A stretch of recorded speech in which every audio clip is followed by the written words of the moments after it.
Un asunto vital, el canal de bendición.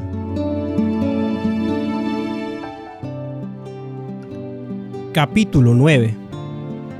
Bendita enemistad.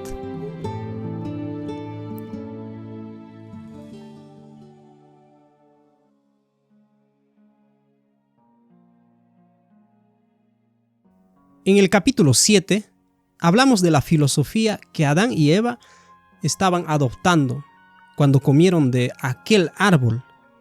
Y en el capítulo anterior vimos la trágica mezcla de emociones que llevaron a Satanás a lidiar el concepto de que podemos vivir sin Dios y formar una identidad propia a través de nuestros logros. Al poco tiempo de haber comido el fruto, una nube de culpa y falta de valor envolvió lentamente sus mentes y cortó la hermosa, feliz y gozosa relación entre Dios y el hombre. La maldición de la mentira de Satanás había comenzado su indiciosa labor, y al poco tiempo Adán y Eva se vieron envueltos de culpa y temor. Junto con Satanás y sus ángeles, habían cometido un suicidio mental y emocional. Habían perdido su identidad y valor, y no había nada que pudieran hacer para recuperarlos. No podían ellos mismos restaurar su favor para con Dios. Se habían apartado del canal de bendición y solo Dios podía reconectarlo. Al apartarse de este canal de bendición, la capacidad de raciocinio de Adán y Eva ya no podía usarse de forma desinteresada y objetiva. Sus mentes se volvieron totalmente en armonía con Satanás. No tenían la habilidad de discernir las mentiras que les decían. Satanás comenzó a llenarlos de teorías falsas acerca del carácter de Dios. Se les dijo que eran malos, que merecían morir y que eran individuos sin valor. Sin la bendición del Padre, no tenían medios para resistir estas mentiras. No tenían nada a qué aferrarse que pudieran combatir a Satanás. Fuera del canal, somos completamente vulnerables a Satanás y sus mentiras. Dios se vio enfrentado a un dilema muy serio.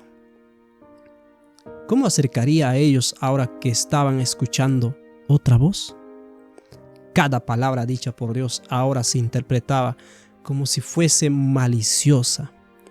Adán y Eva saben que son culpables, pero no tienen seguridad ni valía para aceptar que están equivocados, porque han aceptado las ideas erróneas acerca de Dios, la fuente de vida y sabiduría. Controlados por un espíritu de culpa y inseguridad, se han vuelto rebeldes, perdieron la bendición de razonar claramente. Me maravillo al ver el amor de Dios demostrado a través de su paciencia. Dios le pregunta a Adán, ¿dónde estás? No porque no sabía, sino para permitirle a Adán enfrentar la situación. ¿Dónde está tu mente, Adán? ¿Qué ha sucedido con tu identidad? Lo físico siempre representa lo espiritual. Y al ocultarse físicamente, Adán y Eva revelaron claramente el ocultamiento que sucedía en sus mentes. Se habían vestido de decepción y engaño para evitar tener que enfrentar la verdad que parecía aterradora.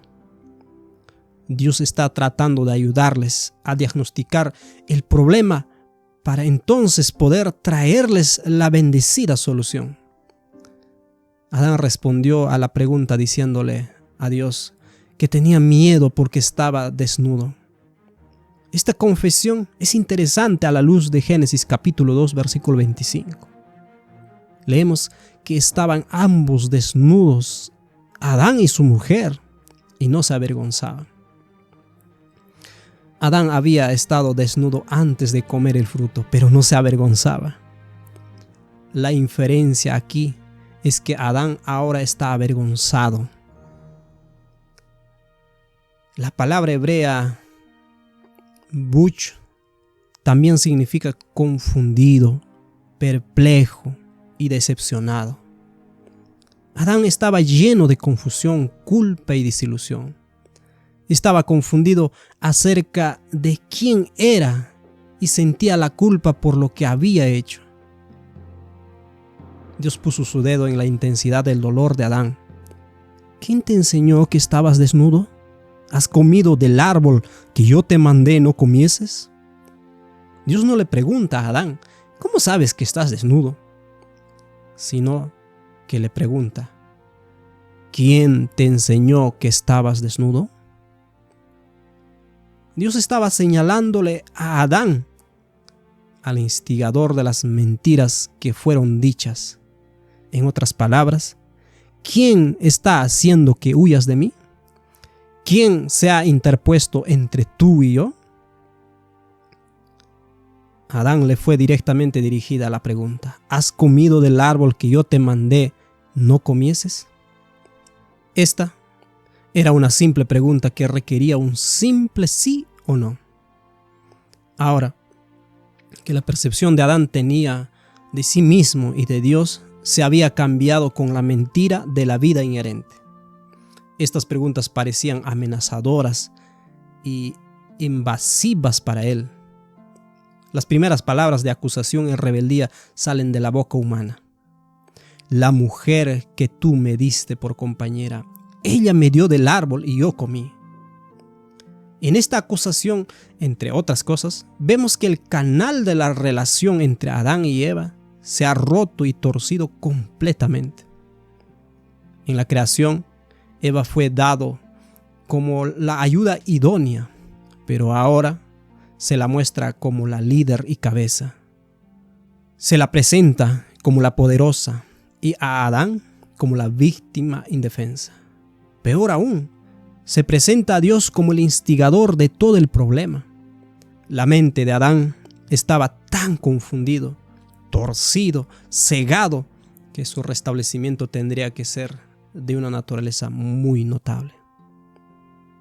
¿Cómo se le podía dar a Adán una verdadera evaluación de su situación cuando había perdido el poder para razonar objetivamente? Dios es la única fuente de la verdadera sabiduría. A Adán se le había desconectado de aquella fuente. La mentira de la vida inherente había alterado completamente el contexto para el universo en el cual vivía Adán. La percepción de sí mismo, su esposa y Dios se habían alterado radicalmente. Y a través de esta mentira, las palabras de Dios serían constantemente malentendidas.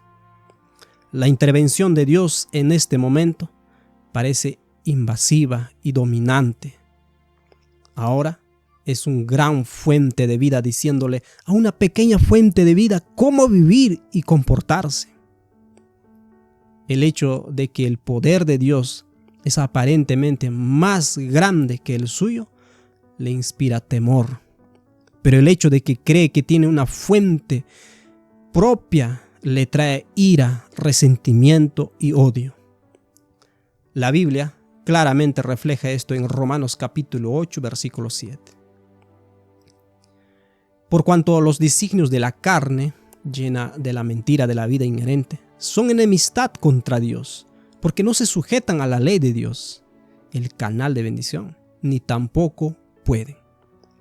Jeremías capítulo 17, versículo 9 dice, engañoso es el corazón, es decir, infectado de la mentira de la vida inherente, más que todas las cosas y perverso. ¿Quién lo conocerá? ¿Quién puede estar íntimamente relacionado con él? Los llamados de amor, afecto y consejo de parte de Dios para volver a la relación sumisa y dependiente se tuercen y parecen un cuadro de manipulación para recobrar el control y el dominio. La gran fuente de todo se ve completamente tergiversada y acusada falsamente por la humanidad. Lo más triste de todo son las palabras acongojadas de Jeremías capítulo 17, versículo 9. ¿Quién conocerá este corazón? La mentira de la vida inherente hace que el corazón del hombre sea resistente a una relación íntima con Dios y con los seres creados. El fruto de esta mentira es la soledad, lo que es un precio muy elevado para seres que fueron creados para desear intimidad y relación. La canción de una película llamada Ciudad de Ángeles refleja en forma sorprendente este triste estado. Dice lo siguiente, primera estrofa: pasa todo tu tiempo esperando esa segunda oportunidad para un escape que arreglaría las cosas. Siempre hay una razón para sentirse inadecuado y es difícil al final del día. Necesito una distracción, oh bella liberación. El recuerdo se filtra de mis venas. Déjame estar vacío y sin eso tal vez encontraré algo de paz esta noche. Segunda estrofa: estoy tan cansado de la línea recta y por de uno doble hay buitres y ladrones a tus espaldas y la tormenta sigue tergiversando. Continúas construyendo la mentira, la fuente de vida inherente. El hecho de que compenses todo lo que falta no hace ninguna diferencia. Escapar una última vez es más fácil creer en esta dulce locura. Oh, esta tristeza gloriosa que me pone de rodillas. Lo que debe preguntarse es, ¿cómo podría Dios penetrar esta mentira? ¿Cómo podría comunicarse efectivamente con nosotros y revelar su amor y preocupación por nosotros y sacarnos de esta horrible mentira? Dios no podía acercarse a nosotros directamente desde afuera. En cambio, eligió conectarse permanentemente con la raza humana a través de su Hijo. Al permitir que su Hijo se convirtiese en uno de nosotros, podía reconectar el canal de bendición para continuar con el flujo de vida y bendición, pero también colocarse en una posición como para hacerle frente a esta falsedad. Esta mentira residía en la naturaleza del hombre, y al tomar sobre sí mismo esta naturaleza, él podría vencerla y destruirla. No era suficiente que Jesús simplemente apareciera como un humano y demostrara la relación correcta con Dios. Esto no afrontaría la mentira de la fuente inherente de la vida. Él tendría que tomar la naturaleza rebelde sobre sí mismo y destruiría en la tumba. Por lo tanto, la Biblia declara lo siguiente en Hebreos capítulo 2, versículo 14. Así que por cuanto los hijos participaron de carne y sangre, naturaleza humana física y moral, Él también participó de lo mismo, para destruir por medio de la muerte al que tenía el imperio de la muerte, a través de la mentira de la vida inherente, esto es, al diablo. Hebreos capítulo 2, versículos 16 y 17 dice: porque ciertamente no socorrió a los ángeles, quienes tenían naturaleza sumisa y dependiente, sino que socorrió a la descendencia de Abraham, de mentalidad independiente y rebelde, por lo cual debía ser en todo semejante a sus hermanos, para venir a ser misericordioso y fiel sumo sacerdote en lo que a Dios se refiere, para expiar los pecados del pueblo. Romanos capítulo 8, versículo 32 al 34. El que no escatimó ni a su propio Hijo, sino que lo entregó por todos nosotros, ¿cómo no nos dará también con Él todas las cosas? ¿Quién acusará a los escogidos de Dios? Dios es el que justifica. ¿Quién es el que condenará? Cristo es el que murió, más aún el que también resucitó, el que además está a la diestra de Dios, el que también intercede por nosotros. Todas estas cosas serían provistas mediante el don del Hijo de Dios al mundo. Este proceso entero les fue bosquejado a Adán y Eva en Génesis capítulo 3, versículo 15. Y pondré enemistad entre ti y la mujer, y entre tu simiente y la simiente suya. Esta te herirá en la cabeza y tú le herirás en el calcañar. Este versículo está lleno de promesa y esperanza. Dios dijo que pondría enemistad entre Satanás y la mujer. Lo haría al permitir que su Hijo se hiciera uno con nosotros y al reconectar el canal de bendición.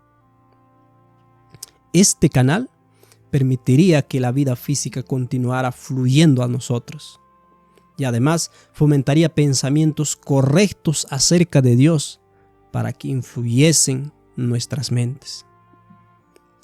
La reconexión del canal en la persona del Hijo de Dios le daría a la humanidad una conciencia y una elección. Ambas corrientes de pensamiento ahora fluirían a través de la raza humana. Una del primer Adán, que expresa la mentira de la independencia y termina en la muerte, y la otra del segundo Adán, que fomenta la obediencia y la dependencia junto con la vida, para darnos tiempo para escoger a qué lado seguir. Por lo tanto, se nos dice en 1 Corintios capítulo 15, versículo 45. Así también está escrito: fue hecho el primer hombre, Adán, alma viviente; el postrer Adán, espíritu vivificante. Romanos 5:17. Pues si por la transgresión de un solo reinó la muerte, mucho más reinará en vida por uno solo, Jesucristo, los que reciben la abundancia de la gracia y el don de la justicia. Tenía completo sentido que el Hijo de Dios se convirtiera en uno de nosotros y desafiaría este espíritu independiente, porque el Hijo es la expresión divina de la sumisión y obediencia. Su propósito y identidad entera están conectadas con este principio. Por lo tanto, Él era el único que podía dedicarse a esta misión.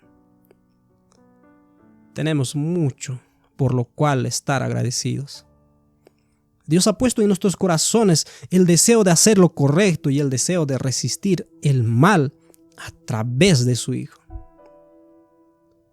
Piensa en las veces en las que has estado o has sido tentado a hacer algo malo y luego pensaste mejor y no lo hiciste. Este era el don que Dios te ha dado, la enemistad contra el mal. No importa si crees en Dios o no, todavía recibes este don a través de Jesús. Se nos dice en las Escrituras que Dios hace que la lluvia caiga sobre buenos y malos, en Mateo capítulo 5, versículo 45. Piensa en cuántas veces Satanás ha puesto un pensamiento malvado en la mente de alguien para que te hiciera algo o tomara tus posesiones. Y la enemistad que Dios puso en su corazón lo animó a no hacerlo. Por supuesto que todavía tenemos la elección de rechazar ese dictado de la conciencia y seguir adelante con los actos malvados. Pero si esta enemistad no estuviera allí, ninguno de nosotros podría parar de realizar los pensamientos malvados de la fuente de vida inherente que se plantan en nuestras mentes. Es increíble que es Dios al hacer todo esto por nosotros. Como raza humana, estábamos totalmente perdidos y esclavizados por las costumbres malvadas de Satanás. Estábamos totalmente indefensos, condenados a la miseria y destrucción total. Pero nuestro tierno Padre Celestial no quiso darse por vencido con nosotros. Nos ha dado lo más precioso que tiene, su Hijo. Jesús será por siempre parte de la familia humana y uno de nosotros. Es un sacrificio que será el tema central de estudio y meditación por el resto de la eternidad. El hecho de que el hombre ahora recibía dos fuentes de pensamiento hizo que surgieran dos corrientes de humanidad. Aquellos que escuchan la voz de Dios como se ejemplifica en las personas de Abel y Abraham, y aquellos que rechazan al Espíritu de Cristo rogándoles, como se refleja en las vidas de Caín y Nimrod.